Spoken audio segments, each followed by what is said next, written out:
Terrell Simpson, host of The Future Wired. Here with my good colleague Samuel Youngthe, who has a few questions about scalability.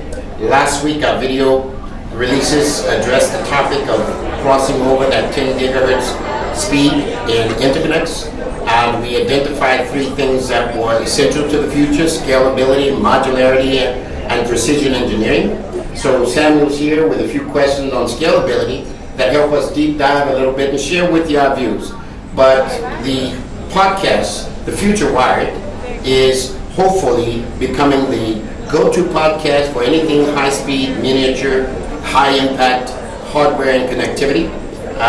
We're starting this show to introduce what we know about the topic and hopefully find partners who are interested in sharing their vision and ideas and innovations on that topic moving forward. So we look forward to you. Hopefully you enjoyed the show. Sammy, go ahead. Thank you, Terrell, for introducing me to giving me the opportunity to ask you a few questions. My first question will be, what is scalability? Wow. There's so many things or dimensions to that. On the technical side, it really comes down to bandwidth. Everything is getting smaller and faster, more data being required. A lot of the displays have gone from LVDS, they've moved to EDP, and now we got 2K, 4K, 8K monitors and displays, all of which require high-speed data with clean signal. So scalability on the technical side is about how we allow for, within our interconnect designs, the aggregation of data lanes or channels that can aggregate and collectively deliver broad bandwidths of data, large quantities of data flowing per second. And so from a technical standpoint, it's how we design the interconnects for allowing enough high density signal pads that can aggregate and stack modularly to accumulate and deliver big pipelines of data. Impressive. On the business side, that would be more about availability of materials to meet the demand at the scale that is necessary. Okay. Any real-world application and lesson? Real-world applications and lessons. I think the answer to the scalability question kind of touched on that.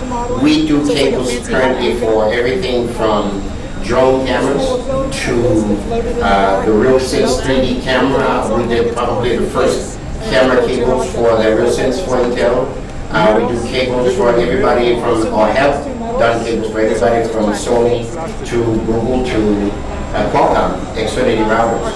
And these are the types of applications that basically require large pipelines of data at high speed that are really clean in their signaling.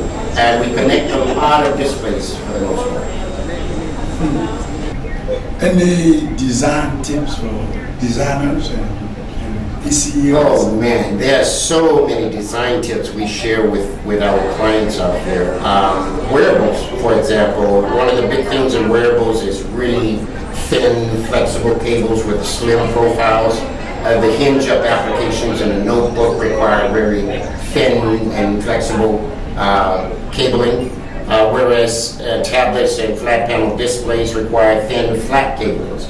So some of the things we do there in wearables, for example, is starting with rearranging the signaling and analyzing that to find opportunities to eliminate or minimize the number of conductors in the assembly.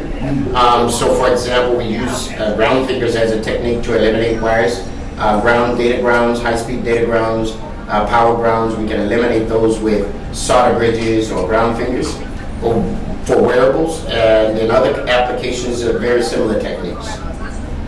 Thank you very much. Well, sure.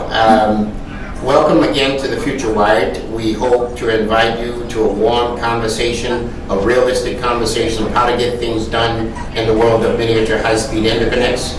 Our goal is to really start the conversations around what the future holds for design, modularity, scalability, and what types of precision engineering manufacturing techniques are required and used in common practice to achieve the best in performance and miniaturization. I think the other side of that is in standardizing on the business side for scalability and manufacturability. Those standard components, methods, equipment sets that are used in common by us all, so that the commodity in the box doesn't become the high-priced bottleneck, right? You don't want your bottleneck around the least sexy component in your boxes. And so we hope to get people together and start talking about these things. How you have all these different format protocols like PCIe, USB, Type-C, and now you're beginning to see these things merge on a common platform. I can deliver USB signal. I can take and deliver PCIe with that USB. And in some cases, maybe other protocols like MIPI, MIPI2 over the same form factors. And how we begin to rethink and reimagine interconnects for high performance miniaturization allows us to kind of leverage that together and not have that become the constraint in the box, right? Thank you very much. This end our